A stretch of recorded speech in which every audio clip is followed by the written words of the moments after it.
kesalahan yang fatal terjadi. Apa itu kesalahan fatal yang terjadi?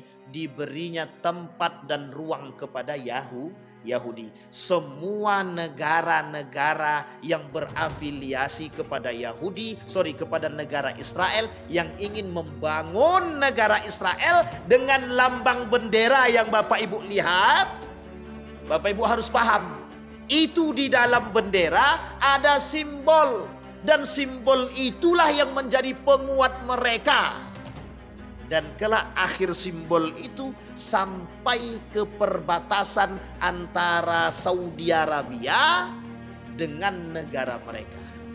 Artinya apa? Taklukan itu yang harus mereka taklukkan itu. Maka hari ini orang-orang Yahudi atau Israel yang ada di negara Israel hari ini ingin bagaimana caranya mengambil Masjidil Aqsa. Terpegang Masjidil Aqsa, mesti Masjidil Nabawi dan Masjidil Haram pasti bisa dipegang. A'udzu billahi minasyaitonir rajim. Bismillahirrahmanirrahim. Assalamualaikum warahmatullahi wabarakatuh. Alhamdulillahi rabbil alamin. Alhamdulillahilladzi arsala rasulahu bil huda wa dinil haq liyudhhirahu 'alad dini kullih wa kafa billahi syahida.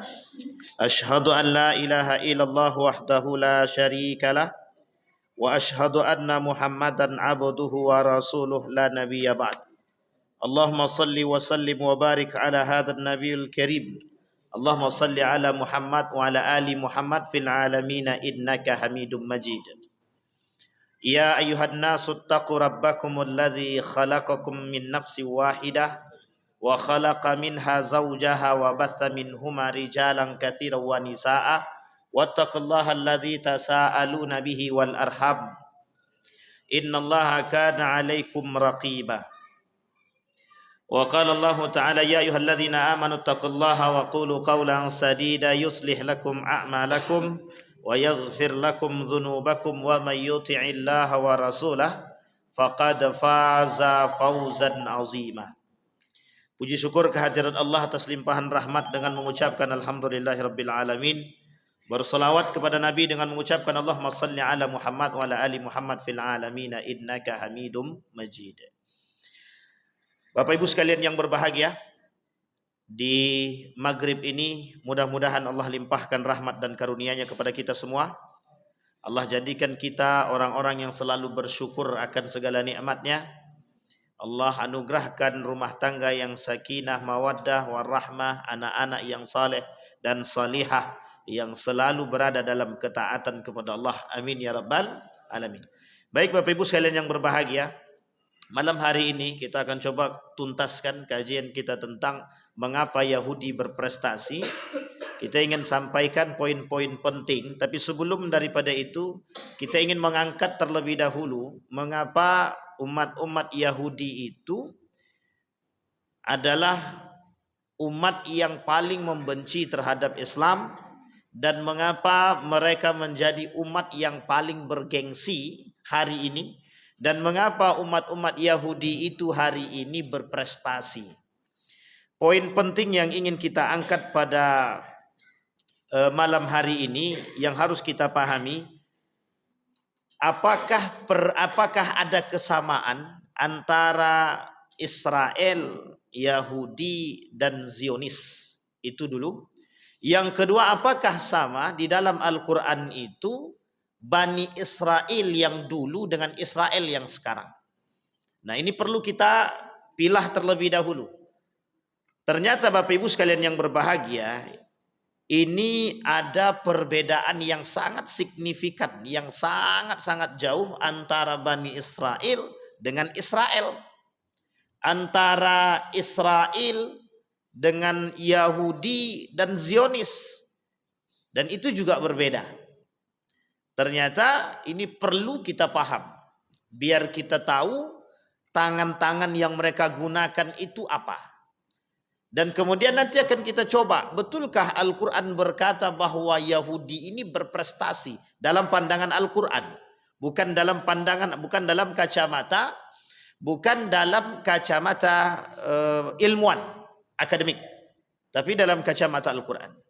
Kemudian yang ketiga nanti baru kita bahas. Betulkah mereka itu berprestasi?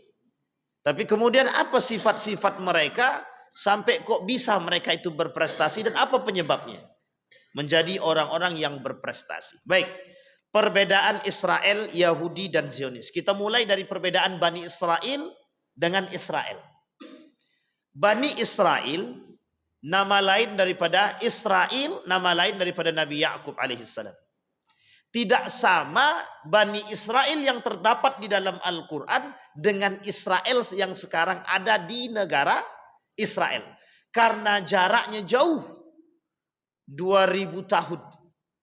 Artinya apa? Dulu Bani Israel, sekarang negara Israel. Sampai di sini paham Bapak Ibu ya?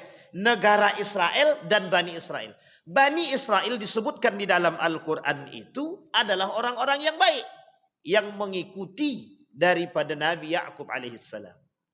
Sementara Israel yang sekarang mengaku saja mengikuti nenek moyang. Pada hakikatnya mereka tidak mengikuti, tapi mereka hari ini mengakui dan coba mengaku saja untuk mengikuti ajaran-ajaran nenek moyang. Siapa yang mereka ikut? Nabi Ya'qub kah? Nabi Isa kah? Atau nabi-nabi sebelumnya? Bukan. Ibrahim alaihissalam. Sehingga mereka punya satu cita-cita, ingin membangun kembali Ibrahimic religion. Ibrahimic religion. Agamanya Ibrahim. Yang menurut mereka tertulis dalam kitab mereka Talmud. Tetapi kemudian dalam kitab itu tidak disebutkan permasalahan agama ini. Artinya mereka ingin katakan agama nenek moyang yang harus mereka kembalikan. Dan itu diinginkan oleh yang sekarang kita sebut sebagai negara Israel. Dan mereka bukan Bani Israel. Bani Israel itu sudah tak ada, sudah habis. Yahuda itu punya kelompok. Dan nanti punya keturunan namanya Yahude. Yahuda nanti punya keturunan namanya Yahude. Dari Yahude ini nanti muncul namanya kelompok Yahudi itu. Dan mereka masih Bani Israel. Tetapi perbedaannya adalah, apa perbedaan Bani Israel dengan Yahudi? Di dalam Al-Quran, konotasi daripada Yahudi itu jelek. Jadi secara umum Al-Quran berbicara tentang Yahudi adalah berbicara tentang kejelekan daripada karakter-karakter orang-orang Yahudi. Tapi Bani Israel tidak. Ya Bani Israel azkuru ni'mati allati an'amtu alaikum. Tidak. Tapi apa salah satu sifat daripada Bani Israel yang membuat Allah mengancam mereka? Pembangkangan. Dan itu disebutkan dalam Al-Quran, dalam hadis Nabi. Bani Israel ini pada hakikatnya kelompok baik. Orang-orang yang mengikuti ajaran-ajaran Allah yang berasal dari Nabi dia. Dan mereka selalu mengikuti. Bisa dipastikan orang-orang Bani Israel adalah orang-orang yang mulia. Yang inilah yang Allah sebut di dalam Al-Quran, wa anni faddaltukum 'alal 'alamin. Jadi yang disebutkan oleh Allah di dalam Al-Quran, kami lebihkan atasmu, atau kalian punya kelebihan. Sampai di sini paham Bapak ya? Privilege kalau bahasa gaulnya. Mereka punya kelebihan, diberikan kelebihan oleh Allah. Apa kelebihan mereka? Keutamaan. Jika mereka beriman kepada Allah. Maka kalimatnya wa anni faddaltukum 'alal 'alamin. Wahai Bani Israel, kalau kalian beriman kepadaku, kata Allah, semua kelebihan-kelebihan itu ada pada diri kalian. Kenapa tidak? Karena mereka sudah dianggap yang paling mulia oleh Allah. Karena ketika itu berasal daripada keturunan Ibrahim.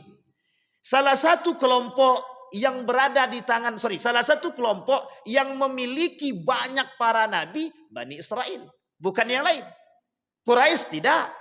Quraisy cuma satu nabinya, Nabi Muhammad sallallahu alaihi wasallam. Tapi pada hakikatnya Nabi Muhammad sampai jalurnya ke Ibrahim. Artinya sebenarnya sama, hanya saja jauh sekali jarak dia. Sementara kaum Bani Israel tidak pada Isa alaihissalam. Ketika Nabi Isa sampai ke atas itu jarak tempuhnya dekat. Kapan terpisahnya ini? Dan itu antara satu kaum dengan kaum yang lain berbeda pendapat, berbeda tentang penamaan mereka. Sam'un misalkan, Levi misalkan, Yahuda misalkan. Kemudian siapa lagi? Ada Isya misalkan, Nabi Yusuf misalkan. Itu semua beda-beda. Meskipun dalam satu naungan Bani Israel. Tapi kelak mereka punya kelompok-kelompok sendiri. Salah satu di antara kelompok tersebut ada yang disebut dengan Yahuda. Nah, Yahuda ini nanti punya pengikut yang disebut dengan Yahudi. Yang nanti kelompok ini berubah menjadi agama. Sebelum dia menjadi agama, Yahudi ini adalah disebut dengan Yahude. Yahude ini adalah sekte. Sekte Yahudi ini berasal dari kelompok-kelompok pengikut Yahuda. Jadi turunannya harus jelas dulu. Yang pertama kita kaji dari Bani Israel sudah dapat. Bani Israel adalah Yakub alaihissalam. Israel itu nama lain daripada Nabi Yakub. Nah, nama lain daripada Nabi Yakub tadi Israel, kemudian punya anak, ada banyak anaknya, dan kemudian anak-anak ini punya kelompok masing-masing. Ketika mereka pindah ke Mesir, lama bertahan di Mesir, kemudian setiap orang di antara mereka pada minggat, pada keluar daripada kota Mesir.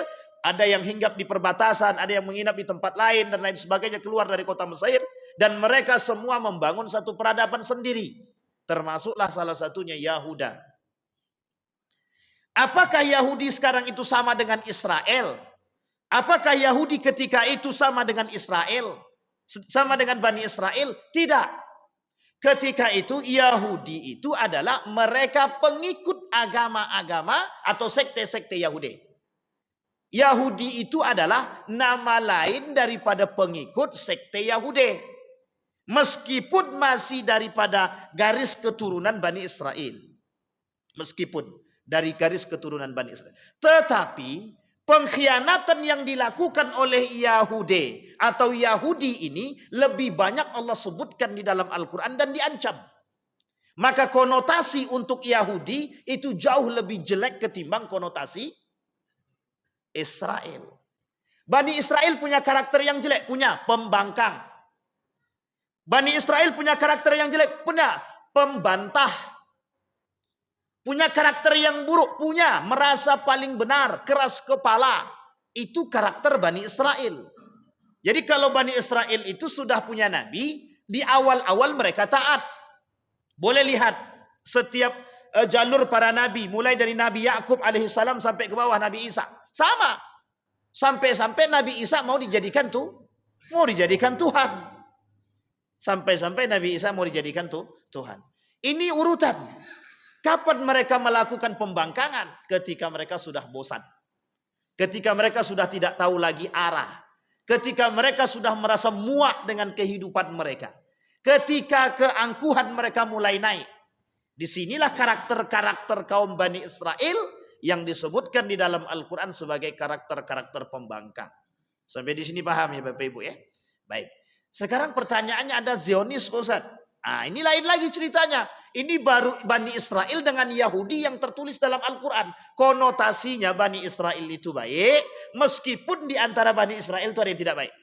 Sama. Yahudi di dalam Al-Quran konotasi untuk keumumannya jelek.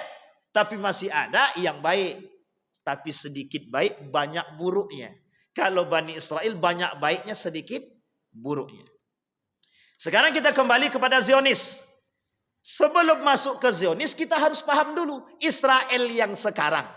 Israel yang sekarang itu ketika Theodor Herzl. Theodor Herzl itu salah seorang pemuka Yahudi yang berada di Jerman. Namanya Theodor Herzl. Yang meminta kepada Sultan Abdul Hamid II tanah untuk kehidupan penduduk Israel ataupun Yahudi. Penduduk Israel. Sebelum berdiri negara Israel. Oke Bapak Ibu ya. Nah, ini pahamin dulu. Setelah dapat tanah itu oleh Sultan Abdul Hamid tidak dikasih. Tapi kata dia 50 tahun yang akan datang kelak kami dapatkan tanah itu. Pasca Kemal Ataturk. Kemal Ataturk memberikan tanah tersebut untuk penduduk-penduduk yang mohon maaf Yahudi imigran tadi untuk kembali ke negara asal mereka di Palestina. Diberikan tanah oleh mereka, diberikan tempat, diberikan kedudukan. Terbangunlah satu tempat yang kelak menjadi negara Israel. Sampai di sini paham Bapak Ibu?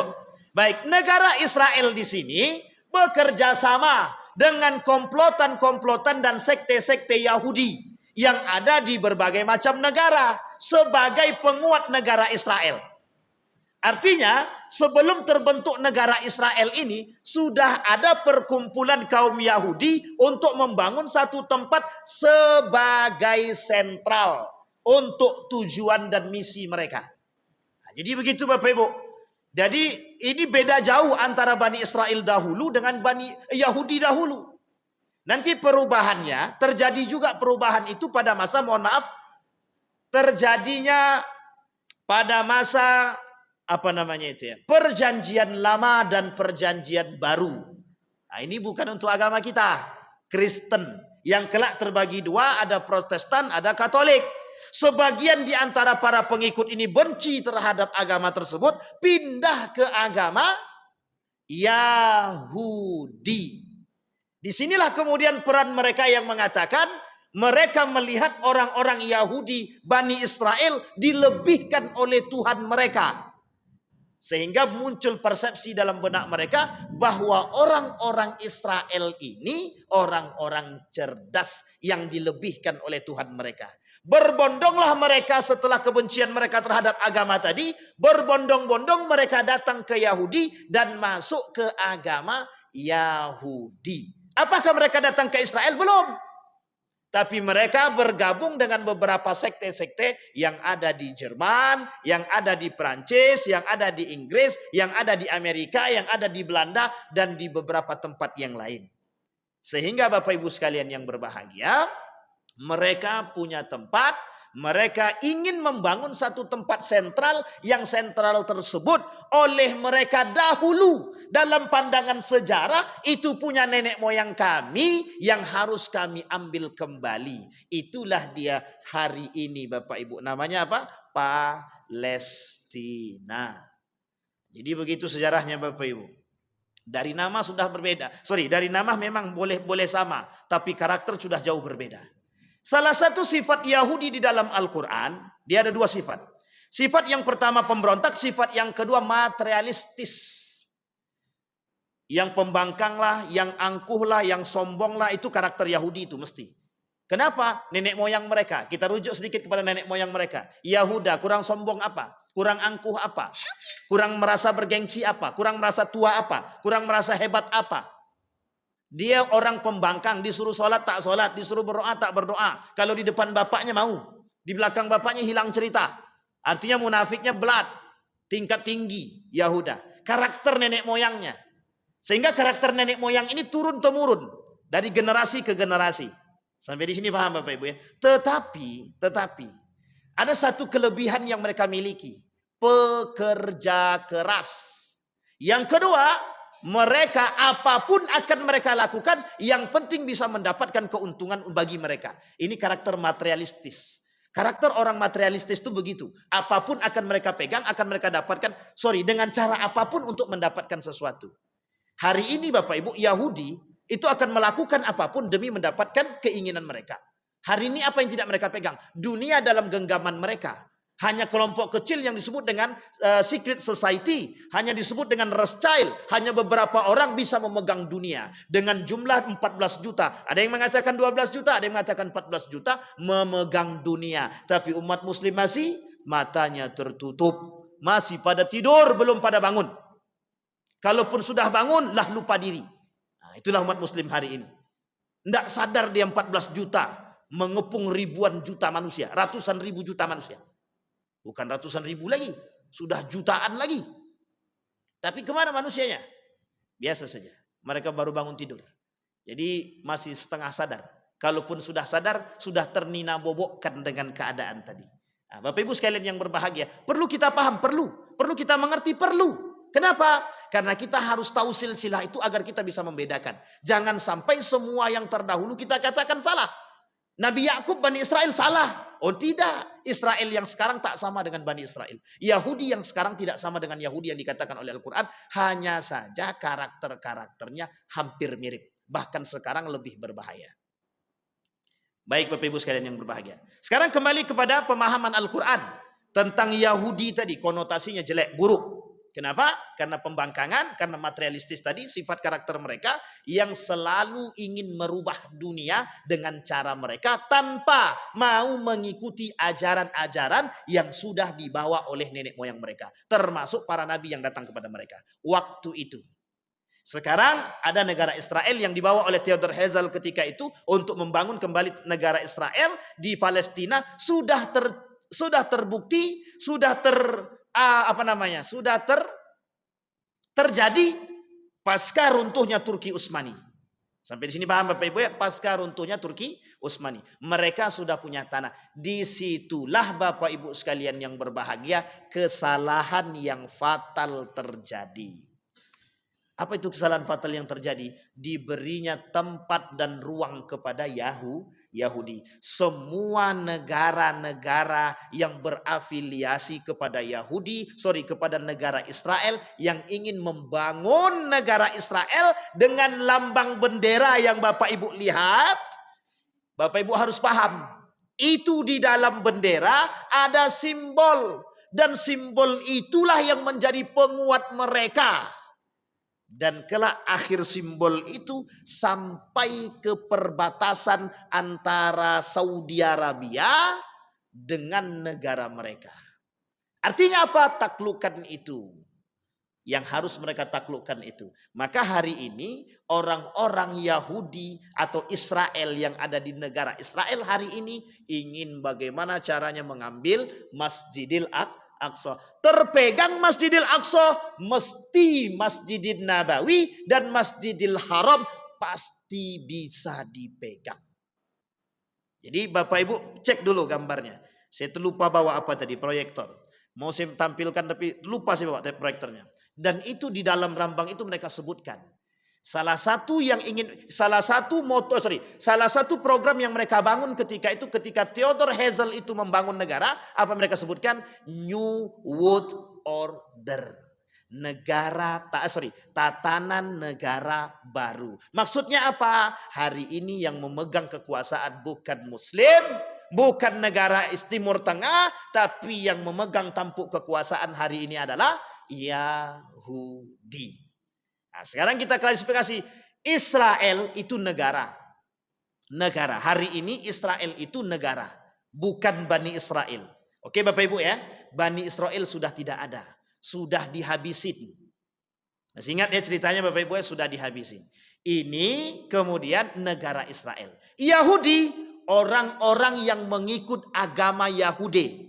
Yang sampai hari ini mereka masih mengikut. Dengan kitabnya Talmud. Dan mereka bersentralkan di negara Israel. Karena identiknya Israel itu menurut mereka. Kaum pengikut Yahudi tadi. Adalah Israel itu adalah nenek moyang mereka. Dalam pandangan mereka. Bukan dalam pandangan kita. Sehingga dalam kitab Talmud tadi. Dalam kitab Talmud itu tertulis siapapun yang ikut melarang pembangunan negara Israel yang itu sentral daripada kaum Yahudi maka harus dibumi hanguskan. Termasuk hari ini Yaman. Dibombardir sama mereka karena ikut campur dalam urusan itu. Jadi negara-negara yang ikut campur mereka serang. Nanti insya Allah Indonesia juga bakal kena. Tapi sebenarnya tanpa harus ikut ke sini mereka, kita pun sudah kena bom sama mereka. Tapi bom duit. Nah, ini muskilah kita hari ini. Yahudi cuman ngebom kita dengan PT. Dah kalang kabut kita. Karena duit saja kita sudah ngikut mereka. Apapun yang mereka lakukan, pengikut terbesar di Indonesia. Seperti permainan judi online, game online. Itu Yahudi semua yang buat. Cuma kena bom game online, judi online, kalang kabut. Anak-anak muda pun ikut mati semua. Hilang semua kita generasi. Tapi negara Yaman kenapa harus dibom? Karena di situ penegak syariatnya masih kuat. Kalau di sini mohon maaf. Nah, jangan tersinggung. Memang begitu keadaannya. Bukan menegakkan. Justru kerjasama. Itu masalah kita hari ini. Para pemuka agama, pemangku agama mohon maaf kerjasama dengan negara. Yang memang negara itu mohon maaf. menyerang negara Islam, agama Islam. Sampai di sini paham Bapak Ibu? Motivasi mereka apa? Sama. Motivasi mereka masih tetap agama. Meskipun di balik itu ada dalang-dalang ekonomi, pendidikan dan lain sebagainya. Itu hanya manipulatif atau manipulasi mereka untuk mengatakan bahwa mereka harus membangun negara baru, agama baru yang disebut dengan Abrahamic religion, agamanya Nabi Ibrahim.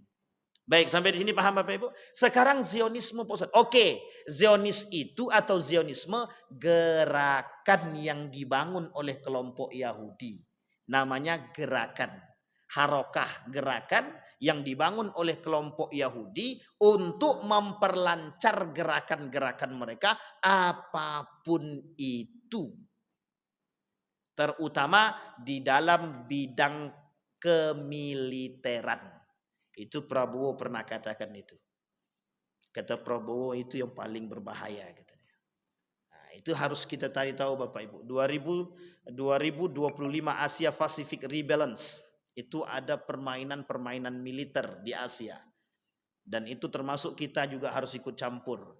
Barack Obama salah satu presiden Amerika yang kemudian tidak lagi didukung oleh kaum Yahudi, itu mengatakan, andailah aku tahu bahwa 2025 itu dalam prediksinya adalah Asia Pacific Rebalance tadi, maka kemungkinan Amerika harus ikut. Tapi kemudian posisi Barack Obama sudah tidak lagi dikuasai, sudah tidak lagi didukung oleh kelompok-kelompok Yahudi, sehingga mohon maaf tidak bisa naik, sehingga digantikan oleh orang-orang tertentu. Disitulah penyesalan yang terjadi pada Barack Obama, dan Obama menyampaikan misi-misi yang dilakukan oleh kelompok-kelompok Yahudi tadi yang berada di belakang dia waktu itu. Makanya ketidaksepakatan Obama terhadap kelompok itu membuat Obama harus tersingkirkan dari situ. Dan itu sudah biasa Bapak Ibu. Di Amerika itu untuk jadi presiden tidak harus mengikuti suara rakyat. Kalau memang mengikuti suara rakyat, maka kelak presiden itu akan berhadapan dengan, akan terjadi apa disebut dengan kita 98 itu apa, krisis. Itu terjadi, mereka digoyang sama mereka. Karena apa? Karena pemegang ekonominya kami gitu deh. Bank rahasia. Di bawah bank rahasia itu ada namanya Bank Dunia. Bank Dunia itu berada di bawah bank rahasia. Yang buat mereka, yang pegang mereka. Maka Bapak Ibu sekalian yang berbahagia, Amerika punya satu mimpi. Namanya tersebut dalam film tersebut American Dreams. Mimpi Amerika. Salah satu mimpi daripada Amerika tadi menguasai dunia. Yang pertama yang harus mereka kuasai dulu untuk menghancurkan agama itu satu saja, emas. Tahu Bapak Ibu? Emas. Jadi dari emas ini mereka bisa pegang dunia. Pinternya Yahudi adalah itu yang dicari terlebih dahulu oleh Yahudi, bukan yang lain. Bukan batu bara, bukan nikel, bukan yang lain. Bukan minyak, emas dulu. Karena standar dunia, perekonomian dunia itu standarnya adalah emas. Dipegang oleh Amerika. Semua dari berbagai macam negara, emasnya diambil oleh Amerika. Coba Bapak Ibu bayangkan. Apa yang mereka mimpikan hari ini mereka dapatkan. Apa mimpinya? Menjadi negara adidaya. Sekarang mimpi kita apa umat muslim? Mimpi kita negara Republik Indonesia apa? Nah, itu pandai-pandai kita lah. Yang penting jangan sampai PKI bangkit lagi. Baik. Sampai di sini paham Bapak Ibu? Itu sudah. Israel sudah. Yang sekarang kemudian Yahudi sudah, Zionis sudah. Perbedaannya sudah paham. Yahudi sekarang itu adalah agama, para pengikut-pengikut agama atau pengikut-pengikut sekte. Yang kemudian Zionis adalah gerakan-gerakan yang mereka lakukan. Gerakan-gerakan di bawah kelompok-kelompok Yahudi yang dibangun oleh Israel untuk membangun kekuatan-kekuatan mereka. Dan menjalankan misi-misi mereka baik dalam segala bidang. Bapak Ibu, dalam Yahudi itu banyak gerakan, banyak program, banyak kelompok. Nanti ada namanya Freemasonry, ada namanya Rockefeller, ada namanya Rothschild. Itu nama-nama dan itu berbeda-beda dari setiap negara.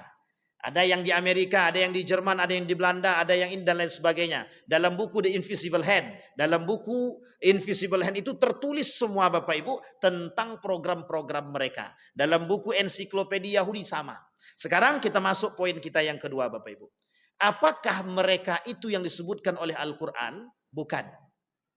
Yang disebutkan oleh Al-Quran adalah Bani Israel pada masa dahulu dan Yahudi pada masa dahulu. Hanya saja karakter-karakternya itulah yang diambil oleh mereka, yang dituliskan dalam kitab Talmud mereka, bahwa orang-orang Israel itu pintar, cerdas. Dan itu yang kemudian mereka tanam dalam diri mereka, Bapak Ibu. Yang ditanam dalam diri mereka adalah bahwa Israel itu cerdas, bahwa Yahudi itu pintar. Sehingga apa yang mereka lakukan? Mereka mengadopsi karakter-karakter nenek moyang mereka, yang mereka adopsi kecerdasannya, kepintarannya, bukan akhlaknya, bukan kemanusiaannya, bukan agama nenek moyangnya. Karena bagi mereka agama nenek moyang mereka sudah mati, sudah habis. Sekarang sekte yang muncul adalah Yahudi atau Yahudi, agama baru mereka. Nah, sehingga Bapak Ibu perpindahan, mohon maaf, perpindahan dari Nasrani kepada Yahudi itu dulu besar-besaran. Yahudi itu tidak mikir mau agama Kristen dia, Buddha dia, Hindu dia, Kongfucu dan lain sebagainya, mereka serang. Bagi mereka cuma satu, agama kami, agama kami. Siapapun di antara agama yang ikut menghancurkan kami ikut akan hancurkan mereka. Mau Nasrani kah dia, Buddha kah, Hindu kah dia, Kongfucu kah dia, atau Islam kah dia. Tapi yang menjadi terberat musuh bagi mereka adalah Islam. Bapak Ibu harus paham itu. Jadi musuh terberat mereka tetap kita, umat muslim. Kenapa?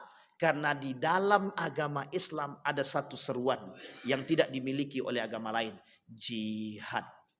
Itu tak dimiliki oleh agama lain. Dan seruan ini yang mereka takuti. Raja Ferdinand dan Ratu, bukan Elizabeth, mohon maaf kalau selama ini saya sebutkan Elizabeth salah, Isabella. Raja Ferdinand dan Ratu Isabella yang selalu melakukan pembunuhan terhadap kaum muslimin itu dengan melihat telinga saja. Apa ketakutan Raja Ferdinand dengan Ratu Isabella? Itu gara-gara membaca kitab Al-Quran, kitab sucinya umat muslim. Yang baca siapa? Paus. Bukan Paulus, tapi Paus. Yang baca Paus. Yang baca pemuka gereja. Disuruh untuk baca. Apa harapan umat muslim ke depan? Ternyata apa? Yang mereka dapatkan kebangkitan umat muslim. Ketakutan mereka terhadap kebangkitan umat muslim itu sampai hari ini tertanam dalam diri mereka. Mereka buat sedemikian rupa gerakan untuk biar umat muslim tidak bangkit lagi. Biar agama Islam ini tidak bangkit lagi. Apapun caranya, cari caranya pokoknya. Yang penting umat Islam tidak bangkit lagi. Agama Islam tidak bangkit lagi. Umat muslim tidak bangkit lagi. Tidak kuat lagi, tidak bersatu lagi. Bayangkan yang dilakukan oleh mereka hanya dengan melihat telinga. Bersih telinga itu muslim dia, bunuh. Jadi saking fobianya mereka terhadap Islam itu. Cuman gara-gara telinga bersih, itu mesti muslim karena identik, Pak. Muslim sering wudhu. Dan ketika mereka wudhu, mereka membersihkan telinga. Otomatis telinga mereka bersih. Bukan hanya telinga, wajah, tangan, kaki, hidung bersih.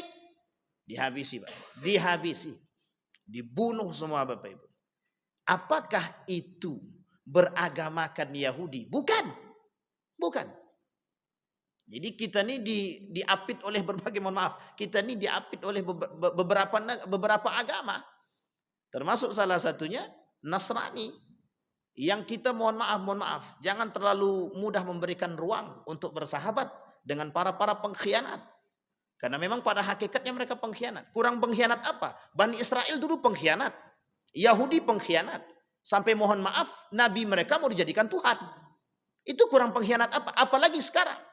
Apapun yang dikatakan oleh Yahudi hari ini itu mustahil. Mereka ingin berdamai, tidak mungkin. Yahudi tidak mungkin mau berdamai dengan Islam, tidak mungkin. Kenapa kita katakan selagi cita-cita mereka belum mereka dapatkan, mereka tidak akan berdamai. Kalaupun cita-cita mereka sudah mereka dapatkan, maka kita bersiaplah untuk menjadi budak mereka. Itu mesti, Bapak Ibu. Dan itu yang ingin mereka lakukan hari ini. Baik Bapak Ibu sekalian yang berbahagia. Silakan Bu. Boleh Bu.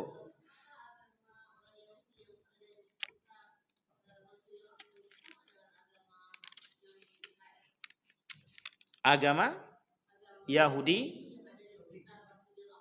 yang berada di sekitar Masjidil Aqsa, ya sama dengan di negara Israel. Sama Ibu, sama. Mereka dulu masih ada namanya masih ada penganut Nasrani dulu. Sekarang tak ada lagi, disamaratakan. Dulu Bapak Ibu, ada namanya kelompok yang datang dari Georgia. Jadi kelompok Georgia ini adalah kelompok yang anti agama. Ketika kebencian mereka tertanam gara-gara perjanjian lama dan baru, terjadi perubahan itu, kelompok Georgia ini pindah besar-besaran. Dan mereka Nasrani, pindah besar-besaran ke agama Yahudi. Mereka inilah yang kemudian membangun kelompok Yahudi tersebut dengan berbagai macam sekte. Nah, tapi Bapak Ibu sekalian yang berbahagia perlu dipahami, setiap sekte Yahudi itu yang ada di beberapa negara itu berbeda. Kalau yang ada di sekitar Masjidil Aqsa dengan negara Israel itu sama. Karena mereka masih satu lingkungan. Yang berbeda itu yang ada, yang berbeda itu yang ada di negara-negara. Ada yang Nasrani, ada yang Yahudi betulan, ada yang agama yang lain, ada yang ateis. Maka yang di Eropa, mayoritas yang jadi ilmuwan mesti ateis. Tapi mereka berkebangsaan Yahudi. Bukan Israel, tapi mereka berkebangsaan Yahudi, bukan Israel. Tapi mereka yang mendukung negara Israel.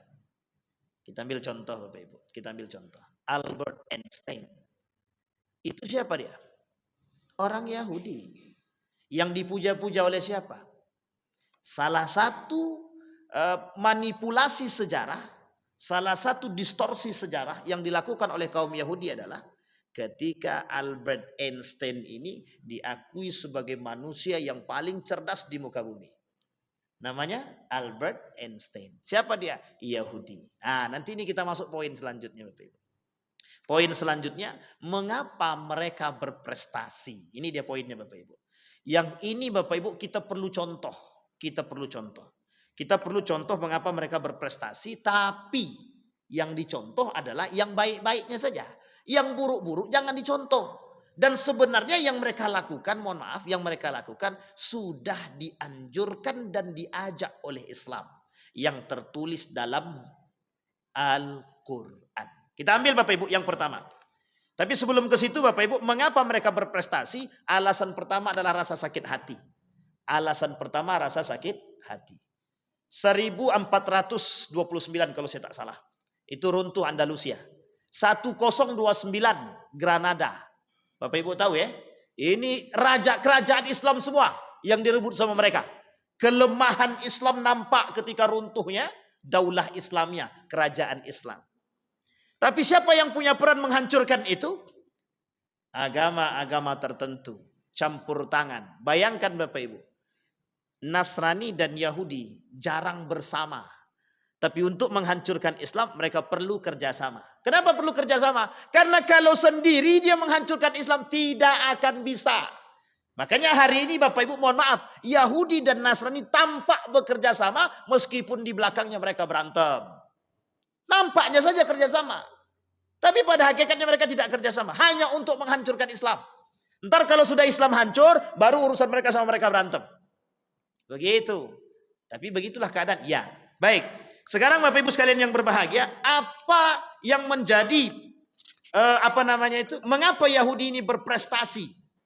Kita perlu lihat sekarang itu atau pasca runtuhnya Turki Utsmani, semua kehebatan itu diraih oleh orang-orang Yahudi. Dimulai dari masa Albert Einstein, setelah itu Bapak Ibu sekalian yang berbahagia, semua sekolah-sekolah termasuk salah satu universitas di Kolombia itu 60% mahasiswanya Yahudi. Harvard University. Dari 6% mahasiswa Yahudi menjadi 22% pada tahun 1922. Di 1909 itu jumlah mahasiswa yang dari Yahudi itu cuma 6% dan harus dimasukkan. Apa tujuannya? Hasil penelitian mengatakan bahwa anak Yahudi itu cerdas. Yang melakukan penelitian siapa? Orientalis. orang-orang mereka. Dibuatlah dan disebarkanlah penelitian ini. Kemudian para yang memiliki universitas tadi menarik anak-anak Yahudi untuk menjadi sebuah kebanggaan di universitas mereka. Salah satunya Harvard University dan Columbia University. Tujuannya untuk apa? Untuk mengangkat rating universitas. Ternyata betul Bapak Ibu. Ternyata betul. Rating universitas-universitas tersebut naik. Bapak Ibu tahu Harvard University kan? Ranking berapa Bapak Ibu? Nomor 1 di dunia.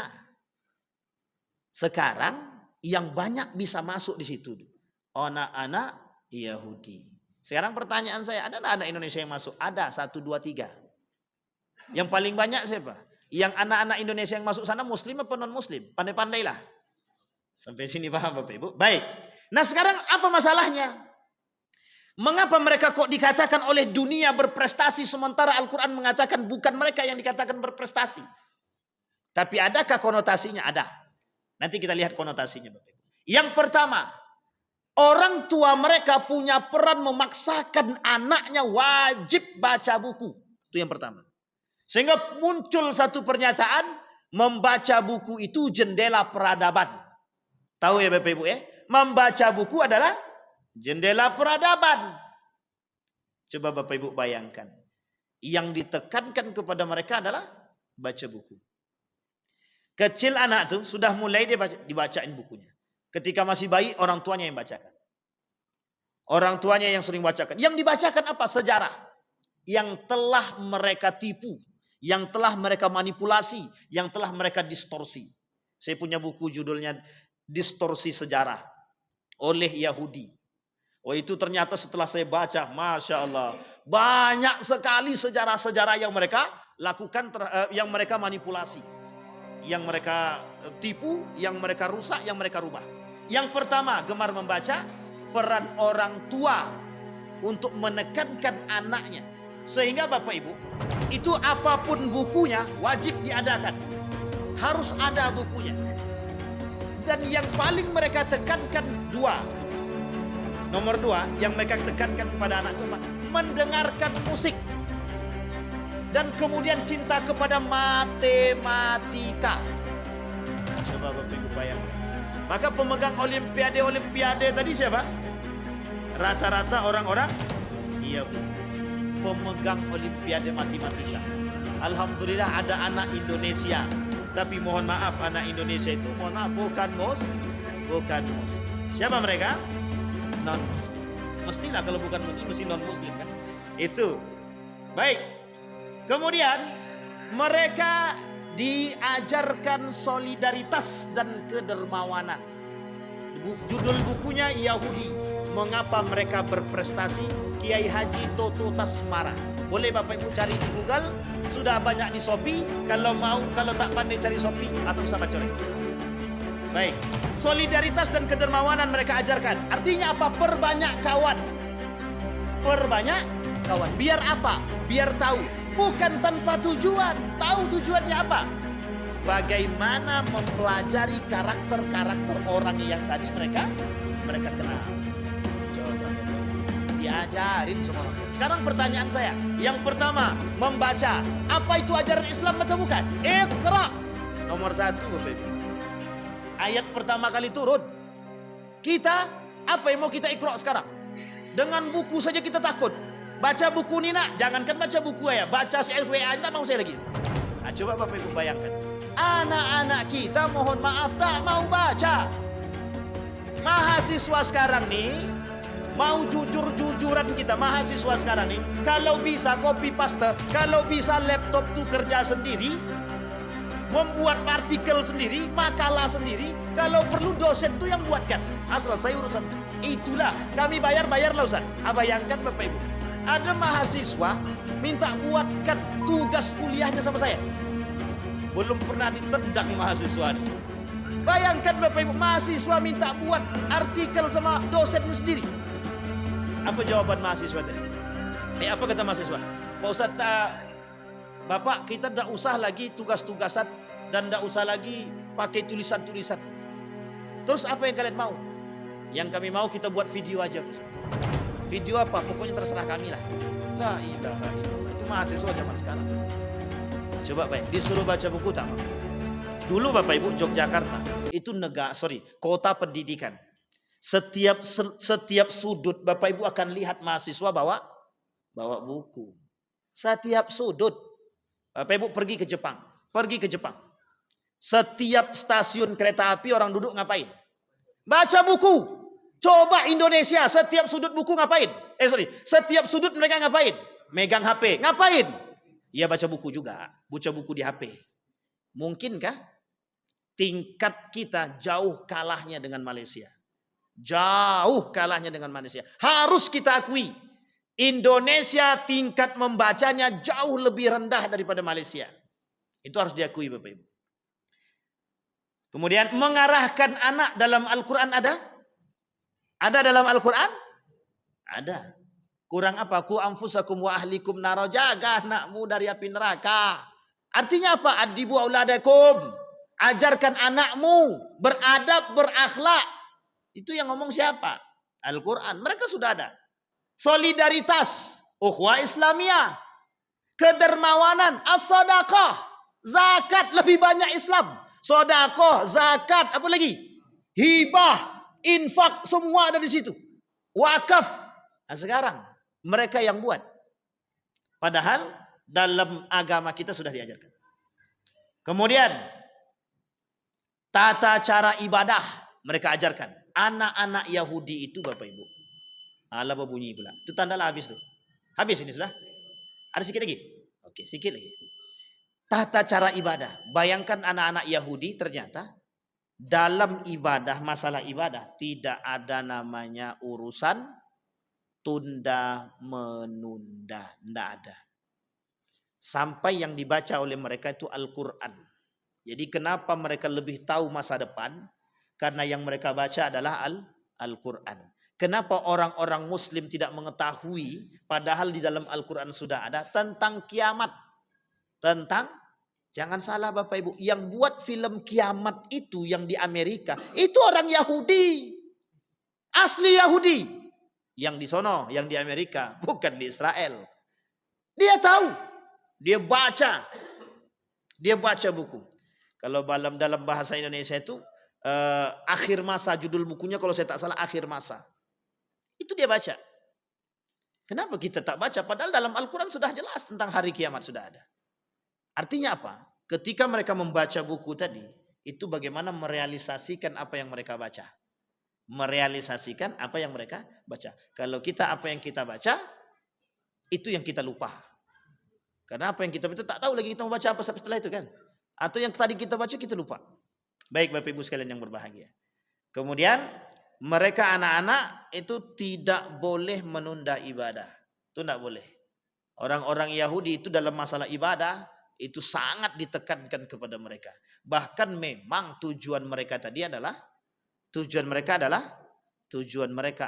agama, bukan ekonomi. Tapi untuk menghancurkan satu agama, mereka butuh kekuatan lain yang disebut dengan ekonomi. Sehingga dari ekonomi inilah mereka bisa menguasai dunia termasuk agama. Baik.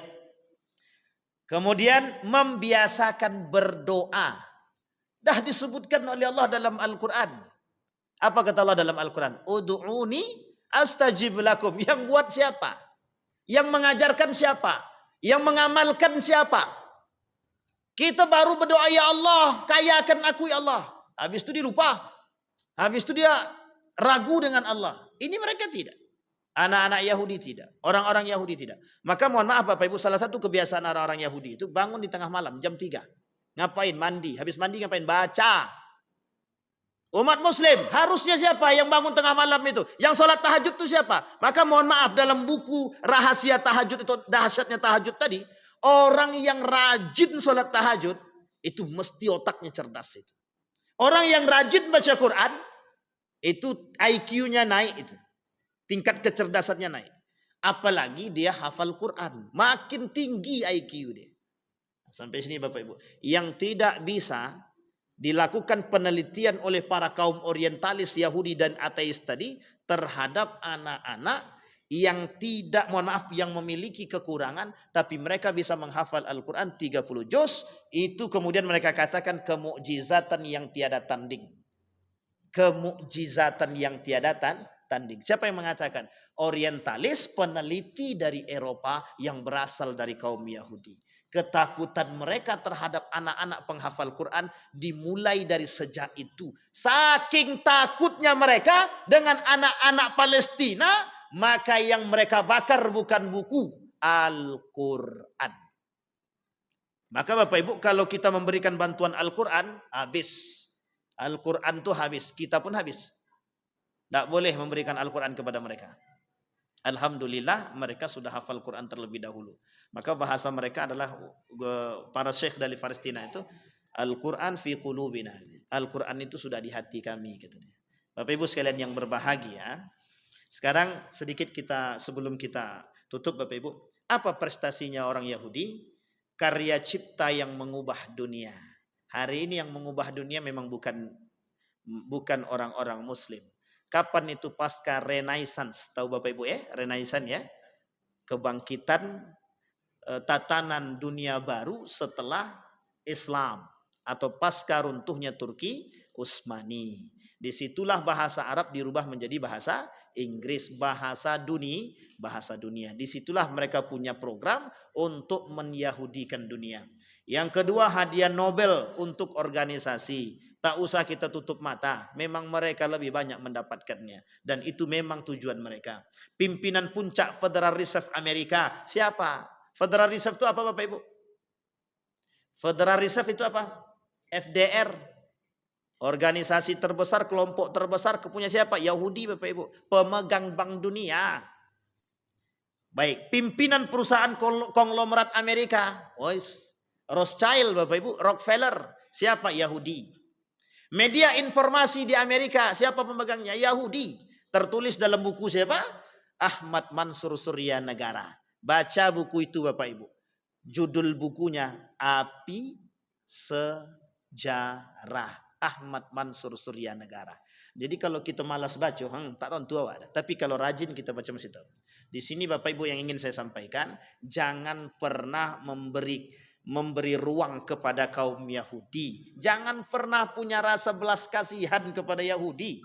Jangan pernah memuja-muji Yahudi. Dan jangan pernah kerjasama dengan Yahudi. Jangan pernah. Kenapa? Apapun yang mereka berikan mesti ada tujuannya. Apa tujuannya? Memegang dunia. Akhirnya adalah agama. Jadi kita ini Bapak Ibu dibodohkan secara struktural oleh siapa mereka. Sehingga muncul pernyataan umat Muslim itu bodoh. Jadi kalau ada nanti yang berkata seperti itu kepada Bapak Ibu, apa betul umat Muslim ini bodoh? Bukan, yang bodoh itu Anda. Kalau kita tidak bodoh.